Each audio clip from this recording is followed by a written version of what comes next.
Orang ini mempunyai dua istri, yang seorang bernama Hana dan yang lain bernama Penina. Penina mempunyai anak tetapi Hana tidak. Tetapi madunya selalu menyakiti hatinya supaya ia gusar karena Tuhan telah menutup kandungannya. Ayat yang ke-6. Demikianlah terjadi dari tahun ke tahun setiap kali Hana pergi ke rumah Tuhan, Penina menyakiti hati Hana sehingga ia menangis dan tidak mau makan. Lalu Elkana suaminya berkata kepadanya, Hana, mengapa engkau menangis dan mengapa engkau tidak mau makan? Mengapa hatimu sedih? Bukankah aku lebih berharga daripada 10 anak laki-laki? Pada suatu kali, setelah mereka habis makan dan minum di Silo, berdirilah Hana sedang Imam Eli duduk di kursi dekat tiang pintu bait suci Tuhan.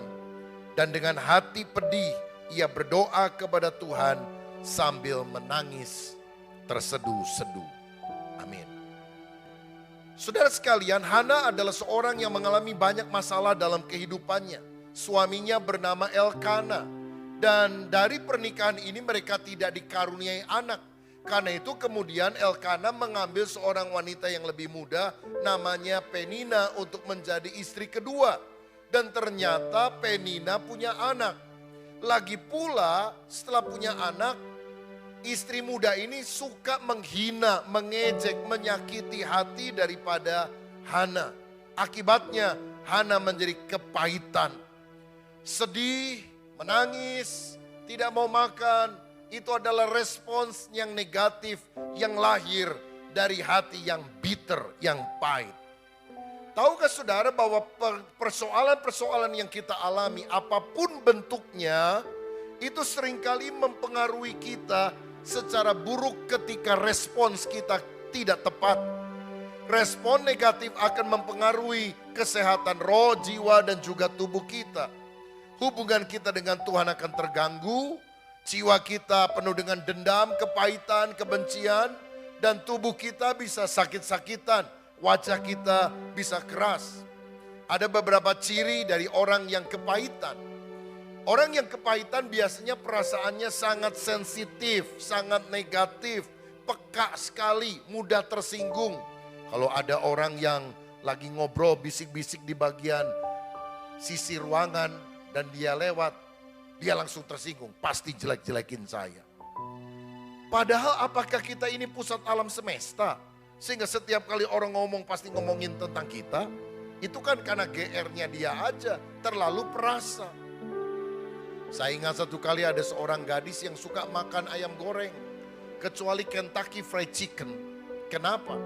Karena ada pengalaman traumatis yang dia pernah alami. Dia pacaran. Satu kali ketika si gadis ini pulang dari kantor, dia mampir dulu di KFC karena dia rasa lapar. Begitu masuk ke restoran cepat saji itu, dia lihat ternyata pacarnya yang laki-laki itu sedang berduaan dengan seorang wanita, suap-suapan ayam. Sejak itulah dia menjadi tidak mau lagi mampir ke restoran tersebut. Ayam yang lain no problem, kecuali KFC. Pokoknya lihat gambar atau patung kakek-kakek tua di depan KFC, sudah trauma, saudara sekalian. Nah, orang yang kepahitan bukan hanya perasaannya, perkataannya juga negatif.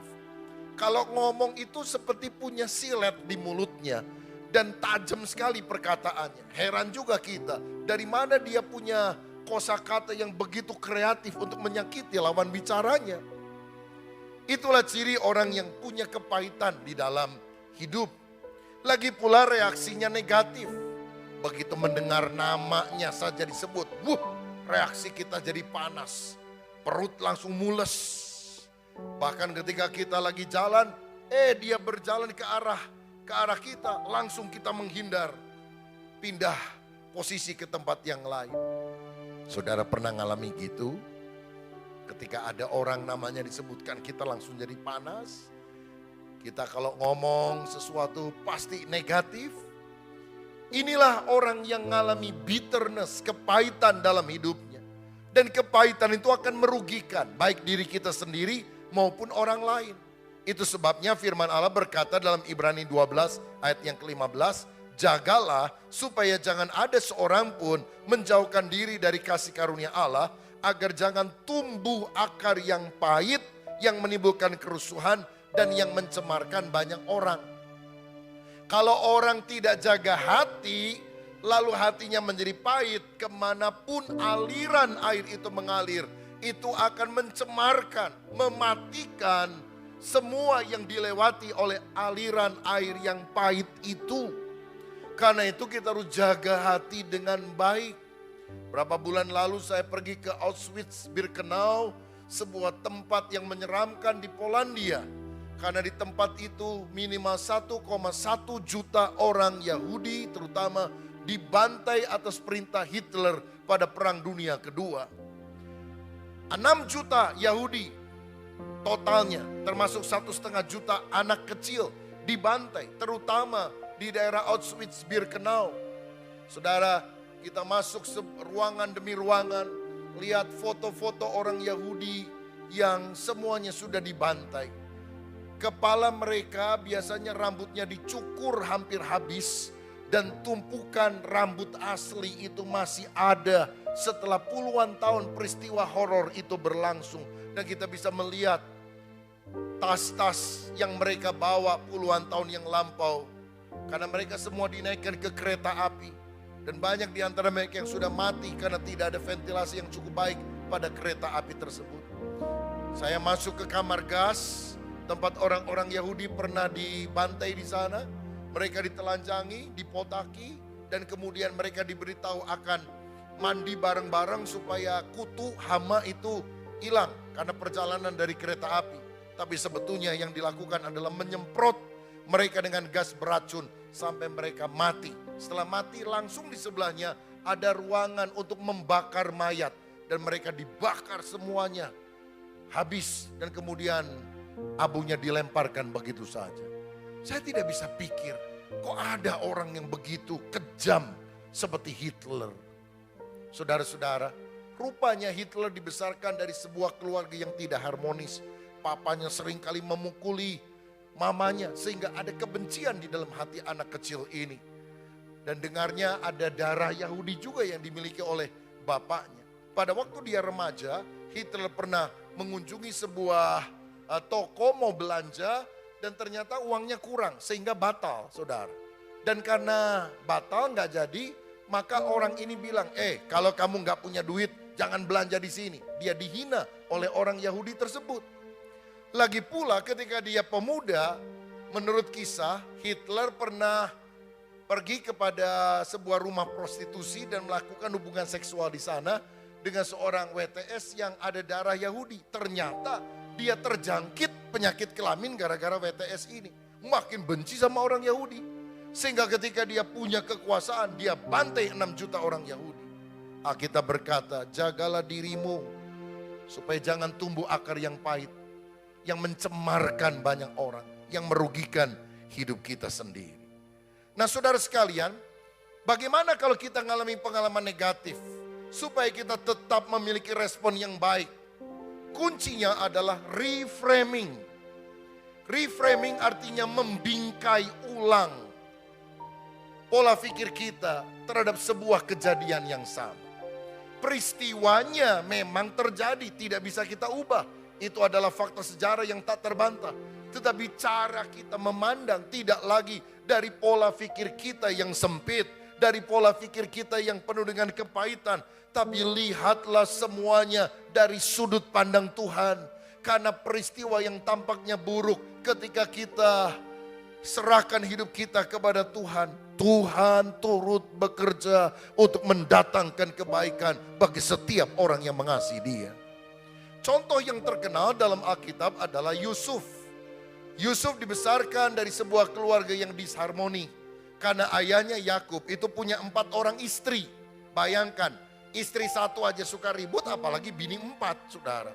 Dan dari 4 istri ini dilahirkan 12 orang anak laki dan 1 orang anak perempuan. Ibu-ibu yang anaknya laki-laki semua, 3 atau 4. Waduh, kadang-kadang waktu masa pertemuan itu suka ribut. Jangankan 3, jangankan 4, ini 12 saudara, laki semuanya. Dan mamahnya beda-beda. Sehingga akibatnya Yusuf ini juga mengalami banyak tekanan. Apalagi pada masa mudanya, Yusuf ini termasuk orang yang agak bocor mulut. Ya, ngomongnya terlalu gede. Ya, mulutmu adalah harimaumu. Karena apa? Satu kali dia ngomong gini sama kakak-kakaknya. Kakak, tahu nggak? Tadi malam saya mimpi. Mimpi 11 berkas gandum punya kamu, sujud nyembah berkas gandum punya saya. Kamu tahu nggak artinya? Saya akan lebih sukses daripada kamu sekalian. Ya jengkel kakaknya, saudara, kurang ajar ini. Anak baru kemarin sore ngomong gitu. Nggak lama dia ngomong lagi, saya ngimpi lagi loh. Apa mimpi kamu? Matahari, bulan, dan 11 bintang sujud kepada saya. Itu artinya saya akan jadi orang sukses. Dan semua kamu akan hormat sama saya. Bukan cuma saudara, papa mama akan hormat kepada saya. Wah, dibully abis-abisan nih saudara. Karena mulutnya juga agak bocor nih. Akhirnya dia dijual sebagai budak ke Mesir. Setelah pertama dimasukkan dalam sumur tak berair, dijual sebagai budak di Mesir. Habis dah masa depannya, dia jadi budak. Budak itu pada masa lalu tidak dianggap orang, dianggap barang. Mau dibunuh sama pemiliknya juga gak ada urusan. Lalu apa yang terjadi? Waktu dia jadi budak, kerja di rumah seorang pembesar istana namanya Potifar. Karena Yusuf ini cakep, pinter saudara. Apa yang terjadi? Istri Potifar jatuh cinta kepada dia. Dan rupanya ketika Tante Po jatuh cinta, ingin memperkosa. Maka Yusuf melarikan diri, difitnah, masuk penjara. Dan di dalam penjara tentu dia mengalami hal yang tidak menyenangkan di sana. Tapi satu kali dia mengartikan seorang juru minum istana yang dituduh mau meracuni raja. Dan Yusuf berkata, kamu tidak akan dihukum, kamu akan dibebaskan. Karena saya dapat arti mimpi dari Tuhan begini, kamu akan dinaikkan pangkat. Benar kejadian. Begitu dilepaskan dia ngomong, tolong teman, saya kan sudah bicara yang baik tentang kamu. Aku dipenjara karena difitnah. Tolong ngomong sama raja supaya aku dibebaskan. Apa yang terjadi? Sudah orang yang bebas. Dilupain tuh Yusuf. Lama dia tidak diingat. Tapi pada waktunya Tuhan mengangkat Yusuf menjadi raja muda di Mesir. Karena dia bisa menafsirkan mimpi Raja Firaun tentang 7 tahun masa kelimpahan disusul 7 tahun masa kelaparan. Dan akhirnya dia memberikan saran supaya untuk mengatasi kelaparan kita harus menyimpan gandum begitu banyak dan kemudian dijual sedikit demi sedikit. Dan raja berkata, udah kamu sekalian yang ngatur semuanya. Dan akhirnya ketika kelaparan terjadi dia tidak mati. Saudara-saudaranya datang minta bantuan. Dan akhirnya saudara-saudaranya kaget karena tahu itu adalah Yusuf. Apakah Yusuf punya kuasa untuk membunuh, membalas dendam? Tentu. Tapi dia tidak lakukan itu. Kejadian 50 ayat 20. Itu konklusi dari reframing yang terjadi dalam hidup Yusuf. Dia berkata, memang kamu telah mereka-rekakan yang jahat terhadap aku. Tetapi Allah telah mereka-rekakannya untuk kebaikan. Dengan maksud melakukan seperti yang terjadi sekarang ini. Yakni memelihara hidup suatu bangsa yang besar. Memang kamu menjahati saya. Itu fakta sejarah yang tidak bisa terbantah. Aku sebetulnya jengkel, kesel, bisa bunuh kamu. Tapi aku sekarang melihat dari sudut pandang yang berbeda. Aku melihat justru ini cara Tuhan. Kalau Tuhan tidak menjadikan saya budak di Mesir, gara-gara kamu menjual saya tidak mungkin menjadi raja muda di sini. Jadi terima kasih saudaraku, memang kamu jahat terhadap saya. Tapi Allah sanggup mengubah keburukan menjadi kebaikan dengan maksud yang lebih besar. Supaya kita semuanya diselamatkan. Itulah reframing. Melihat hal yang sama dari sudut pandang ilahi dan hasilnya sangat berbeda. Bitter berubah menjadi better ketika kita melihat dalam nuansa bagaimana Tuhan memandang kepada kita. Saudara, saya ingin ceritakan sebuah kisah. Ada 2 orang gadis bersaudara dari sejak kecil. Yang gede kurang cakep, yang kecil cantik. Itu sebabnya papa mama mereka lebih sayang kepada anak gadis yang bungsu daripada yang sulung. Kalau beli baju yang jelek buat kakaknya, yang bagus buat adiknya. Kalau belikan mainan satu buat adiknya, kakaknya tidak dibelikan. Begitu selanjutnya, sampai akhirnya setelah mereka besar, menikah, punya rumah masing-masing, tetap perlakuan kepada anak yang sulung ini beda banget dengan yang bungsu. Karena haus akan cinta kasih, maka anak sulung wanita ini suka datang ke rumah orang tuanya dan bantu papa mamanya yang sudah beranjak tua membersihkan rumah, masak makanan kesukaan. Supaya apa? Mengambil hati orang tua, supaya orang tua juga sayang kepada dia. Tapi enggak tuh, orang tuanya menganggap itu kewajiban anak, enggak pernah terima kasih. Dan kalau adiknya datang, wah orang tuanya seneng banget. Itu kakaknya lagi di dapur, lagi ngepel, lagi sapu-sapu, persis kayak pembantu aja. Yang diajak ngobrol adik bungsunya. Wah bisa ketawa-tawa. Ayo makan, makan, makan. Mereka makan makanan yang dihidangkan oleh kakaknya dan tidak pernah mengajak kakaknya itu makan. Satu kali karena udah gak tahan, kakaknya ini datang kepada pendeta. Dia bilang, Pak Pendeta, dia ceritakan semua hal itu. Dan dia bilang, kenapa Tuhan izinkan perlakuan tidak adil terjadi dalam hidup saya? Kenapa orang tua saya itu membenci saya, tidak cinta kepada saya? Dia hanya suka cinta kepada adik saya. Sampai pendeta tanya, kamu anak kandung bukan? Anak kandung. Kok bisa begitu ya? Pendeta juga bingung saudara, gak bisa ngomong. Aduh kenapa nih? Tiba-tiba waktu pendeta mulai berdiam diri, dia minta hikmat dari Roh Kudus. Dia mulai menanyakan ini, kamu sudah menikah? Sudah. Bagaimana keluarga kamu? Ya oke lah, kadang-kadang kami ribut juga Pak Pendeta, tapi sejauh ini kami bisa hidup dalam satu keluarga yang cukup oke. Suami juga setia kepada saya, kami punya 2 orang anak, kami besarkan. Seperti lazimnya keluarga pada umumnya. Oke, kalau adik kamu bagaimana? Oh, adik saya sudah 2 kali bercerai. Dan dia kelihatannya sekarang ini sedang mengalami masalah berat dengan suaminya yang ketiga. Pendeta tanya, menurut kamu kenapa hal itu terjadi? Si kakak berpikir agak lama dan dia bilang, mungkin karena dia dari sejak kecil terlalu dimanjakan oleh orang tua kami, sehingga apa saja yang diminta diturut, dan ketika dia nikah dia nuntut suaminya juga mengerti dia, memanjakan dia, seperti dia sudah terima perlakuan itu dari orang tuanya, dan suaminya tidak bisa memberikan itu. Suaminya bukan papa dan mama yang apa saja anaknya minta dikasih, sehingga terjadi keributan, cerai. Dia nikah lagi dengan pria yang lain, kembali sifat buruk yang dibawa dari sejak kecil itu muncul, cerai kembali. Dan saya sangat prihatin karena dalam pernikahan ketiga dia juga kelihatannya sedang ribut besar. Lalu pendeta tanya, seandainya kamu dari dulu dimanjakan oleh orang tuamu seperti adikmu dimanjakan, apakah keadaanmu akan lebih baik atau lebih buruk sekarang? Orang ini berpikir, iya Pak Pendeta, saya sekarang ngerti. Kalau aku dimanjakan seperti itu, mungkin keluarga saya juga akan berantakan. Karena saya jadi orang yang keras kepala, yang manja seperti itu. Tiba-tiba dia bilang, aha, aku ngerti sekarang. Kenapa Tuhan izinkan hal yang buruk itu terjadi dalam hidup saya? Kenapa orang tua saya tidak mencintai saya? Memang itu pengalaman yang baik. Tapi Tuhan membukakan pandangan yang baru sekarang kepada saya. Tuhan izinkan itu untuk mendatangkan kebaikan. Supaya saya bisa lebih mandiri. Supaya saya tidak manja.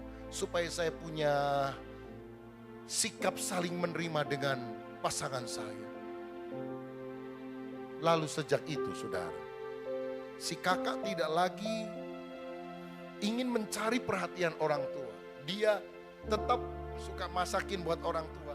Karena dia mencintai papa dan mama. Dia pikir papa dan mama mungkin salah memelihara saya. Pikirannya kurang luas.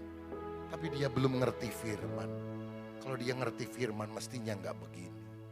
Dan dia sekarang kasihan sama adiknya. Pada adiknya itu waduh keras kepala, suka ngejek kakaknya. Tapi sekarang dia datangi rumah adiknya. Dia nggak iri, dia malah kasihan. Dia kasih nasihat supaya adiknya berbaik dengan suaminya. Saudara, kehidupannya berubah. Tidak lagi menjadi korban karena tidak dicintai. Tapi dia melihat reframing dari sudut pandang ilahi.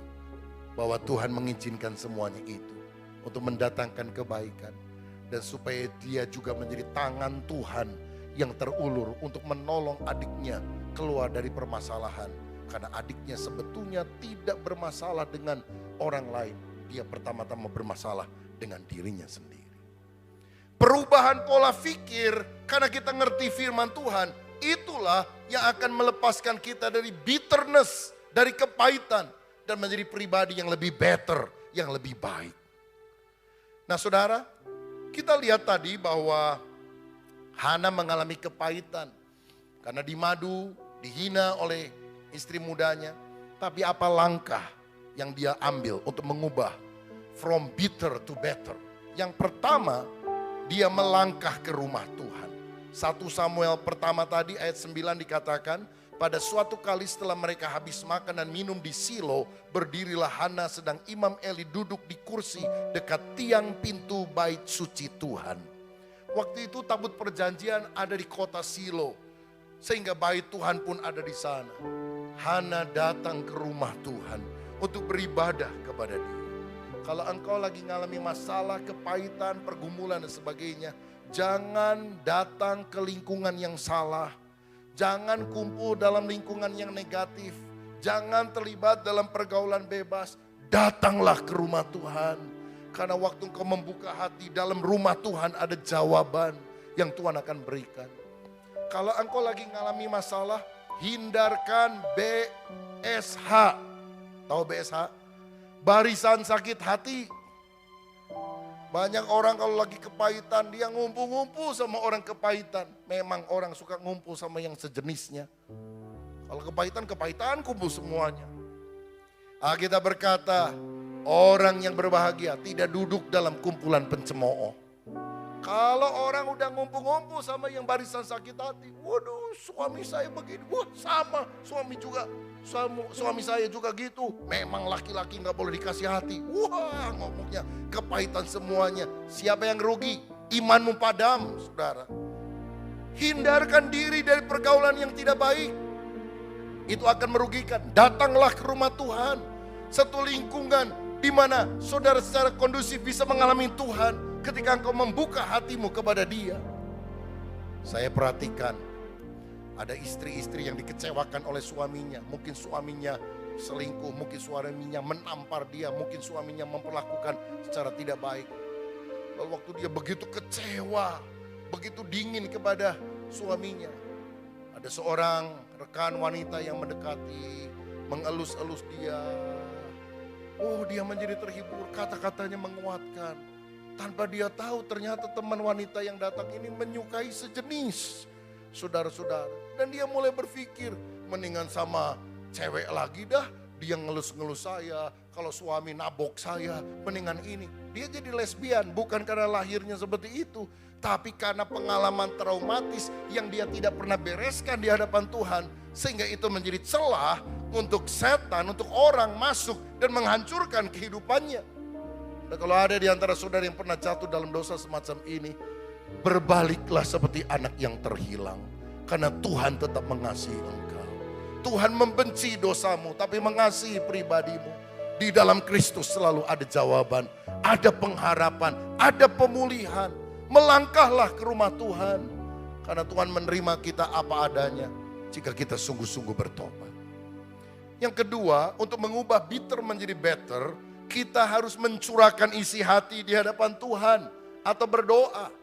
Pada ayat 10 dikatakan, dan dengan hati pedih ia berdoa kepada Tuhan sambil menangis terseduh-seduh. Ayat 15, tetapi Hana menjawab, bukan tuanku, aku seorang perempuan yang sangat bersusah hati. Anggur ataupun minuman yang memabukkan tidak kuminum, melainkan aku mencurahkan isi hatiku di hadapan Tuhan. Waktu dia melangkah ke rumah Tuhan, dia berdoa. Mulutnya komat kamit, dia nangis, mungkin badannya tergoncang-goncang. Sampai Nabi atau Imam Eli salah duga, dipikirnya dia lagi mabuk. Tapi kemudian dia bilang, Tuhan saya tidak lagi mabuk, saya lagi banyak beban, lagi susah. Dan aku mencurahkan isi hatiku kepada Tuhan. Apa itu doa? Doa artinya mencurahkan isi hati kita kepada Tuhan. Kalau saudara datang dalam ibadah, curahkanlah isi hatimu kepada Tuhan. Yang paling penting di dalam kehidupan adalah pertemuan pribadi dengan Tuhan. Dalam ibadah yang saudara paling harus rindukan adalah berjumpa pribadi dengan Tuhan. Karena Dia sangat luar biasa. Saya ingat ada seorang hamba Tuhan ketika diundang khotbah di sebuah gereja yang besar, datang ke mimbar bawa batu bata bekas, saudara. Sampai jemaat bingung, ngapain dia bawa batu bata? Dan kemudian dia mulai cerita begini. Waktu saya masih kecil, saya suka datang ke rumah kakek saya. Kakek saya tinggal di luar kota cukup jauh. Tapi saya senang. Karena kakek saya itu suka cerita, suka humor. Saya senang sekali. Rumahnya tidak terlalu bagus, tapi saya selalu merindukan rumah tersebut. Karena di sana ada kakek. Satu kali kakek meninggal dunia. Dan sejak itu saya tidak pernah ke rumahnya. Karena bagi saya yang penting bukan rumahnya, tapi kakek yang ada di sana. Dia mengangkat batu bata itu. Rumah itu sekarang menjadi hancur. Ini batu batanya. Dulu rumah itu terasa bagus, terasa menyenangkan. Karena ada pribadi di mana aku suka berkomunikasi. Sekarang tidak ada lagi. Tahukah saudara? Oh, yang penting dalam sebuah pertemuan ibadah adalah hadirat Tuhan. Kita datang ke sini bukan karena bangkunya yang empuk, bukan karena AC-nya yang dingin, bukan karena musiknya yang lengkap. Setiap kali kau datang ke rumah Tuhan, biar hatimu hancur dan berkata, aku rindu ketemu dengan Tuhan. Aku rindu ketemu dengan Tuhan. Hanya itu yang aku minta Tuhan. Biar aku ngalami perjumpaan dengan Engkau. Aku gak peduli siapa yang mimpin pujian, aku gak peduli siapa yang khotbah. Dia khotbah serius atau khotbah lucu, dia khotbah panjang atau khotbah pendek. Dia dari dalam kota, luar kota, saya gak peduli. Aku hanya ingin ketemu dengan Engkau Tuhan. Ketika itu kerinduanmu untuk melangkah ke rumah Tuhan, engkau mencurahkan isi hatimu. Bebanmu diangkat oleh Tuhan. Engkau akan mendapatkan kekuatan. Karena hadirat Tuhan adalah segala-galanya yang kita butuhkan. Kalau saudara datang dan bilang, kebaktian di sini lebih enak dari kebaktian di gereja itu. Oh enggak, kebaktian di sana lebih enak dari ini. Oh di sana pengkhotbahnya hebat. Oh enggak, di sana worship leadernya hebat. Engkau kehilangan berkat rohani. Karena ketika engkau datang ke gereja bukan membandingkan mana yang lebih bagus, mana yang lebih enak, siapa pengkhotbah favorit. Cari hadirat Tuhan. Cari hadiratnya. Bukan cari rumahnya. Oh lebih baik di sini, gedungnya lebih bagus. Terima kasih untuk tempat yang Tuhan sediakan.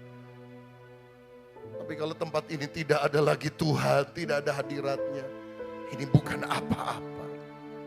Perjumpaan dengan Tuhan adalah segala-galanya. Kalau hatimu pahit, kalau hatimu penuh dengan masalah, curahkan isi hatimu kepada Tuhan. Biar Tuhan menyatakan kemuliaannya. Dan kau tidak akan pernah sama lagi, saudara. Saya melihat ketika Hana berdoa, dia berdoa dengan sungguh-sungguh hati, mencurahkan hati kepada Tuhan. Dan apa cirinya orang yang berdoa dengan sungguh? Yang pertama, menangis. Ayat 10 dikatakan, dan dengan hati pedih ia berdoa kepada Tuhan sambil menangis terseduh-seduh. Kenapa orang bisa menangis ketika berdoa? Karena dia sungguh-sungguh. Dari hati yang terdalam permohonan doanya itu naik. Saya tahu ada orang bisa nangis dengan air mata buaya untuk menarik simpati orang lain. Tapi ketika engkau benar-benar berkata, Tuhan tolong saya. Dan engkau berdoa dengan menangis. Tuhan melihat doamu. Tuhan melihat air matamu. Pemulihan akan segera terjadi. Dalam 2 Raja-Raja pasal yang ke-20, Nabi Yesaya diutus untuk pergi menemui Raja Hizkia dan berkata, siapkan dirimu karena tidak lama lagi engkau akan meninggal. Hizkia langsung menatap kepada tembok, menangis dengan hancur hati. Dia bilang, Tuhan perpanjangkanlah umur hidupku, kasihanilah aku. 2 Raja-Raja 20 ayat 5 firman berkata, Baliklah dan katakanlah kepada Hizkia raja umatku, beginilah firman Tuhan Allah Daud bapa leluhurmu. Telah ku dengar doamu dan telah kulihat air matamu. Sesungguhnya aku akan menyembuhkan engkau. Pada hari yang ketiga engkau akan pergi ke rumah Tuhan.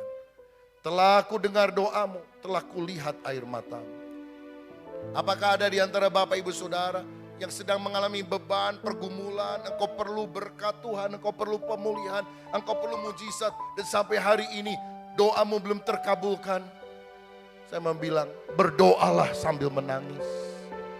Menangis karena engkau sungguh-sungguh merindukan pertolongan Tuhan. Kalau engkau tidak menolong saya binasa Tuhan. Dan ketika Tuhan melihat air matamu, Dia akan datang kepadamu. Dan seperti Dia perpanjangkan umur hidup Hizkia 15 tahun lagi, Tuhan akan berkata, aku pulihkan engkau, aku sembuhkan engkau, aku nyatakan mujizat kepadamu. Dan tidak perlu tunggu 15 tahun, keluar dari ruangan ini, berkat Tuhan akan mengejar saudara. Kuasa kemuliaan Tuhan akan dinyatakan bagi setiap orang yang percaya. Doa dengan kesungguhan bukan hanya dengan menangis, tapi ditandai dengan bernasar, ayat 11. Kemudian bernasarlah ia, katanya Tuhan semesta alam, jika sungguh-sungguh engkau memperhatikan sengsara hambamu ini dan mengingat kepadaku dan tidak meluputkan hambamu ini, tetapi memberikan kepada hambamu ini seorang anak laki-laki, maka aku akan memberikan dia kepada Tuhan untuk seumur hidupnya dan pisau cukur tidak akan menyentuh kepalanya. Hana berdoa dengan bernasar. Nasar adalah janji, komitmen yang sungguh-sungguh kepada Tuhan. Kalau aku punya anak, aku serahkan dia jadi hamba Tuhan. Seperti Yefta yang ketika akan berperang melawan musuh orang Israel, dia bilang, kekuatanku terbatas, musuh begitu banyak, beri aku kemenangan. Kalau engkau memberi aku kemenangan, siapapun yang pertama menyambut aku akan jadikan sebagai korban bakaran. Karena dia pikir yang dia temui pertama setelah menang perang, mungkin adalah kuda, mungkin keledai. Dia tidak duga anaknya lari sebagai orang pertama yang mendekat kepada dia. Saudara, Yakub pada masa kesengsaraan di mana dia dikejar-kejar oleh Esau, dia kemudian tidur dengan beralaskan batu dan dia melihat stairway from heaven, tangga dari sorga, di mana malaikat turun naik pada tangga itu. Waktu dia bangun, dia berkata, ini adalah rumah Tuhan, ini pintu gerbang sorga. Namun aku tidak menyadari. Tuhan, jika engkau memberkati aku dalam perjalanan, aku janji engkau akan menjadi Allahku. Dan batu ini akan menjadi bait Tuhan, rumah Tuhan. Dan dari seluruh penghasilanku, aku akan berikan persepuluhan kepadamu. Dan Yakub menggenapi apa yang dia nasarkan itu. Saya membaca di dalam Alkitab, tokoh-tokoh Alkitab yang ketika berdoa, bernasar, berjanji setia, itu doanya relatif lebih cepat dikabulkan oleh Tuhan. Kenapa? Sebab menangis adalah tanda kesungguhan dari dasar hati. Bernasar juga adalah tanda keseriusan hati. Bahwa ketika engkau mendengar doaku, aku akan memberikan yang terbaik. Maukah engkau bernasar kepada Tuhan? Tuhan, kalau engkau mendengar doaku, aku janji melayani engkau. Kalau engkau mendengar doaku, aku akan memberi diri dibaptis. Aku akan mempersembahkan anak sulungku atau salah satu anakku untuk menjadi hamba Tuhan. Aku berjanji, aku akan selalu memberikan persepuluhan kepada Tuhan karena itu adalah milikmu. Apapun yang kau janjikan, lakukan dengan segenap hati. Itu akan mempercepat jawaban Tuhan. Karena apa? Karena Tuhan melihat kesungguhan yang kau wujudkan di dalam nasar dan janji. Tapi jangan gini saudara, engkau janji-janji, begitu digenapi sama Tuhan, engkau tidak tepati janjimu, itu utang. Kita bilang, jagalah langkahmu kalau engkau datang ke rumah Tuhan. Tepatilah nasarmu. Lebih baik tidak bernasar daripada bernasar tapi tidak menepatinya. Mungkin saudara bilang, oh iya juga ya. Kalau gitu mah lebih baik gak usah janji sama Tuhan, gak usah bernasar. Gak apa-apa. Tapi orang yang tidak bernasar, doanya lama dikabulkan, sudah sekalian. Karena Tuhan lihat gak serius nih, gak pernah bernasar. Dan yang paling bagus, bernasar, menggenapinya. Tuhan akan mengabulkan doa saudara. Dan yang ketiga, doa yang sungguh itu menurut ayat 12 dikatakan, Ketika perempuan itu terus-menerus berdoa di hadapan Tuhan, maka Eli mengamati mulut perempuan itu. Doa yang ditandai dengan kesungguhan. Yang pertama disertai dengan tangisan. Yang kedua disertai dengan nasar. Berjanji kepada Tuhan. Yang ketiga terus-menerus, artinya tekun. Tidak jemu-jemu sampai doa dikabulkan oleh Tuhan. Dan saya percaya kalau hari ini engkau mengalami banyak masalah menyebabkan hatimu pahit, datang ke rumah Tuhan. Minta Tuhan menjamah hati kita. Biar engkau berjumpa dengan Tuhan. Curahkan isi hatimu di hadapan Tuhan dengan segenap hati. Sambil menangis, sambil bernasar. Dan kemudian engkau melakukannya dengan tekun. Maka Tuhan akan mengabulkan kerinduan hatimu. Yang ketiga, langkah mengubah bitter menjadi better. M yang ketiga adalah mengubah sikap. Yang pertama melangkah ke rumah Tuhan. Yang kedua mencurahkan isi hati di hadapan Tuhan. Yang ketiga mengubah sikap. Dari sikap negatif sekarang kita berespon positif. Karena kita memegang janji firman Tuhan. Ya dan amin. Saya bacakan ayat 17 sampai 20 yang berkata demikian. Ayat 17. Jawab Eli, pergilah dengan selamat dan Allah Israel akan memberikan kepadamu apa yang engkau minta daripadanya. Sesudah itu berkatalah perempuan itu, biarlah hambamu ini mendapat belas kasihan daripadamu. Lalu keluarlah perempuan itu, ia mau makan dan mukanya tidak muram lagi. Keesokan harinya bangunlah mereka pagi-pagi, lalu sujud menyembah di hadapan Tuhan. Kemudian pulanglah mereka ke rumahnya ke Rama. Ketika Elkana bersetubuh dengan Hana istrinya, Tuhan ingat kepadanya. Maka setahun kemudian mengandunglah Hana dan melahirkan seorang anak laki-laki. Ia menamai anak itu Samuel sebab katanya, aku telah memintanya daripada Tuhan. Saudara sekalian, ketika Eli berkata, pulanglah, doamu dikabulkan oleh Tuhan. Dia pegang janji Tuhan yang disampaikan lewat hambanya. Dia tidak muram lagi, dia mau makan, dia menyembah kepada Tuhan. Lalu mungkin selama ini sama suaminya dia gak mau dipegang, gak mau ditoel. Suaminya pegang-pegang, balik, begitu, sana. Tapi sekarang dia melayani dengan baik kewajibannya sebagai seorang istri. Sehingga akhirnya ketika mereka bersetubuh, Tuhan ingat kepada Hana dan doanya. Dan dia melahirkan seorang anak yang bernama Samuel yang diminta dari Tuhan. Dan kemudian Samuel menjadi hamba Tuhan yang luar biasa. Yang memberkati seluruh Israel. Bahkan Daud pun diurapi menjadi raja oleh anak Hana yang bernama Samuel ini. Saya mau tanya, ketika Hana tidak lagi bermuram durja, ketika Hana mau makan, ketika Hana sujud menyembah kepada Tuhan, mujizat sudah terjadi atau belum? Dia sudah punya anak atau belum? Belum. Tetapi dia percaya apa yang Tuhan katakan ya dan amin. Tuhan punya rencana yang baik dalam hidup saya. Dia mengubah sikapnya. Dan perubahan sikap itulah yang menyebabkan berkat Tuhan datang. Dengarkan ini. Berkat akan datang ketika sikap hati kita benar. Selama sikap hati penuh dengan bitterness, kepahitan, berkat tertutup. Jangan bilang bahwa Tuhan tidak mengabulkan doa kita. Kita yang menutup pintu berkat Tuhan bagi diri kita sendiri. Ketika hati kita melepaskan pengampunan, tidak lagi menyimpan dendam. Ketika hati kita beres, berkat segera akan dicurahkan kepada kita. Saya mau bacakan satu ayat, tolong tampilkan di LCD, Ayub 42 ayat 10. Kita tahu Ayub adalah orang yang mengalami banyak masalah dalam hidupnya. 10 anaknya mati, seluruh hartanya habis. Badannya penuh dengan penyakit, bahkan istrinya bilang, sangkali Tuhan. Tapi di kemudian hari Tuhan memulihkan keadaan Ayub dan memberikan kepadanya double porsi berkat. Kapan itu terjadi? Lihat ayat 40. Pasal 42 ayat 10. Lalu Tuhan memulihkan keadaan Ayub. Setelah ia meminta doa untuk sahabat-sahabatnya. Dan Tuhan memberikan kepada Ayub 2 kali lipat dari segala kepunyaannya dahulu. Kita seringkali berpikir Tuhan akan memberkati saya bahkan double porsi ketika hamba Tuhan yang diurapi mendoakan saya. Tuhan bisa mengimpartasikan berkat secara demikian. Tapi ayat ini luar biasa. Ayub itu dipulihkan bukan setelah dia didoakan oleh teman-temannya. Ayub itu dipulihkan setelah ia mendoakan teman-temannya. Siapa teman-temannya? Elifaz, Bildad, Zofar, Elihu. Semuanya memberikan nasihat kepada dia. Kenapa dia sengsara? Yang konklusinya, kamu yang salah. Kamu mesti bertobat. Kamu banyak dosa. Dihakimi, saudara. Sampai Ayub ngomong di dalam kitab Ayub, penghibur sialan kamu semuanya. Mendingan kamu gak menghibur saya. Kalau ternyata penghiburan kamu itu malah justru nyalain saya. Kesel dia. Bitterness, kepahitan. Tuhan bilang hatimu gak beres. Selama hatimu gak beres, waktu pemulihan tertunda.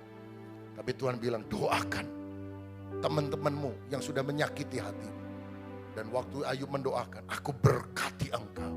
Walaupun engkau salah mengerti, walaupun engkau memberikan nasihat yang menyudutkan aku berkati engkau. Ketika dia lepaskan kepahitan, memberikan pengampunan, Tuhan bilang hatinya udah beres. Berkat aku curahkan kepadanya. Saudara, dalam rumah Tuhan bereskan hatimu. Jangan ada kepahitan, jangan ada dendam.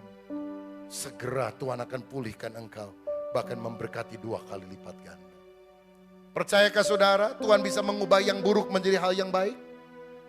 Percayakah saudara Tuhan bisa mengubah sampah masyarakat menjadi alat kemuliaan Tuhan?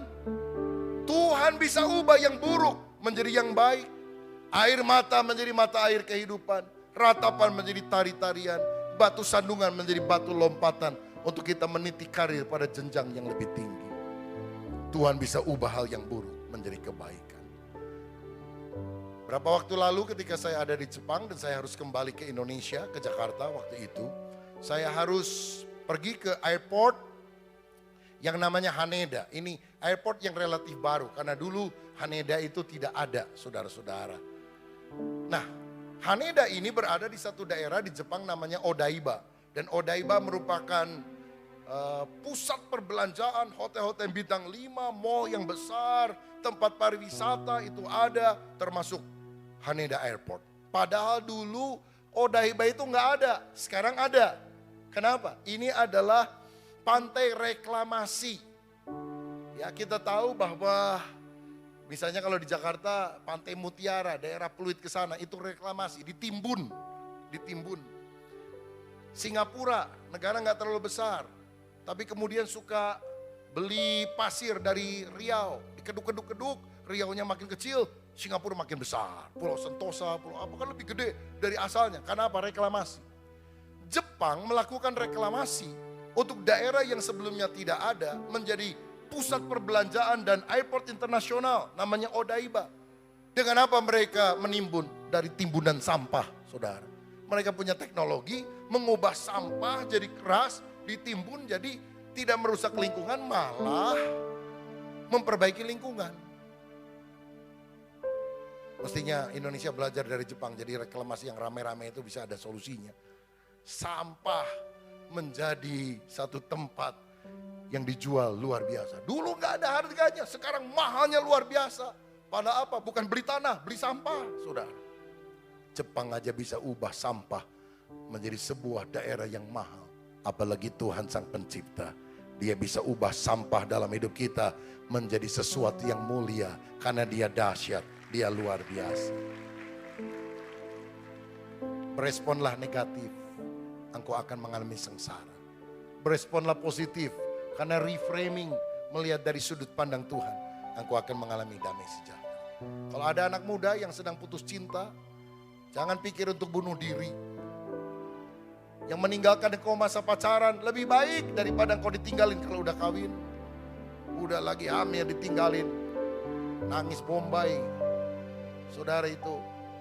Tapi kalau sekarang dia tinggalkan engkau, memang dia tidak layak mendapatkan orang yang istimewa seperti Anda. Engkau itu begitu istimewa, sehingga orang yang tidak berkenan kepada Tuhan dijauhkan dari hidupmu. Supaya hidupmu makin indah di pemandangan mata Tuhan. Haleluya. Percaya Tuhan akan berikan yang terbaik pada waktunya.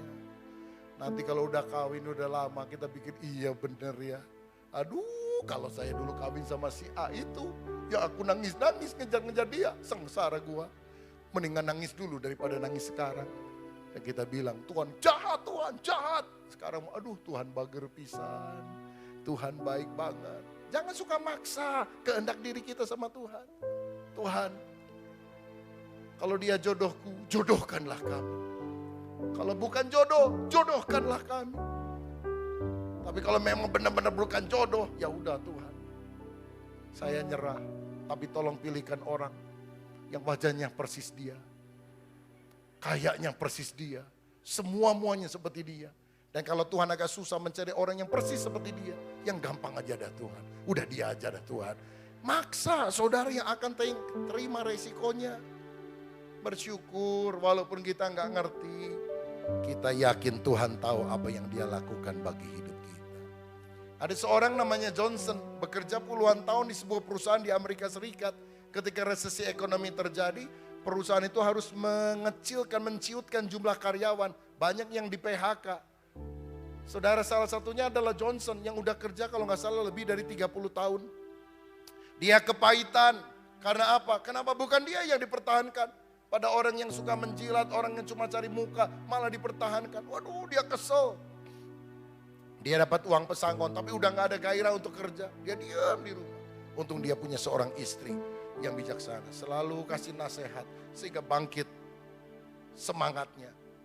Dia mulai bikin home industry dari uang pesangon yang dia dapat.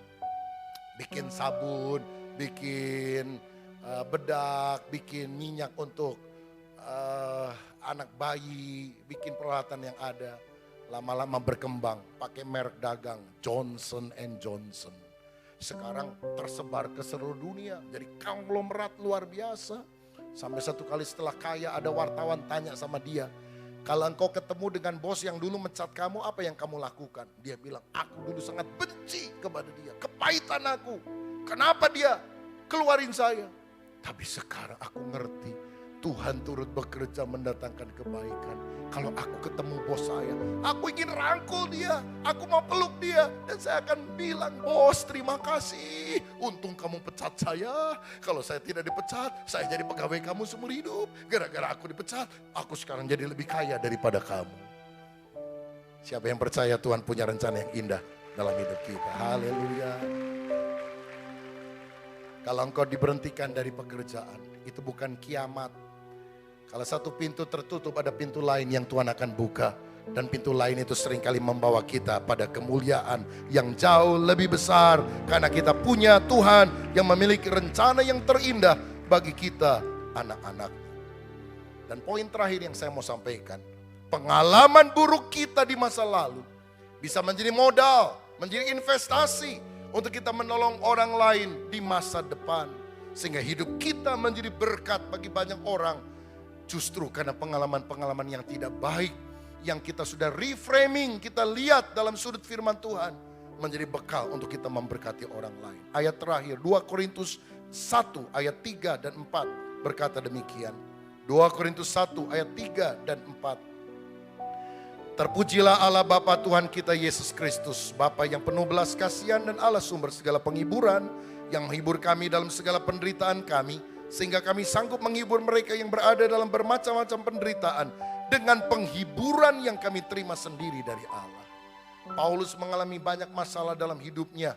Dikejar-kejar orang mau dibunuh, dimasukkan penjara, digebukin, karam kapal berkali-kali, kelaparan, dianggap sebagai narapidana, pengalaman buruk yang dia alami. Tapi justru dia bisa menghibur orang lain.